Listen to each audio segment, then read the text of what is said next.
বন্ধুরা, এই পবিত্র স্থানে 1846 সালের 24শে ফেব্রুয়ারি ছোট্ট শ্রীরামকৃষ্ণ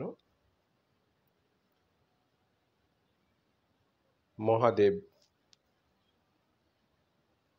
রূপী বাবা তারকনাথের ভূমিকায় অভিনয় করবার সময় প্রথম ভাবাবেগে আবিষ্ট হয়ে পড়েন। এই জায়গাটি অত্যন্ত সুন্দরভাবে সংরক্ষণ করা হয়েছে। আমরা এই জায়গার ভিডিওটি আপনাদের জন্য আপলোড করলাম। আপনারা ভিডিওটি দেখুন এবং এপিস ক্রিয়েশন চ্যানেলটিকে সাবস্ক্রাইব করে আমাদের সঙ্গে থাকুন।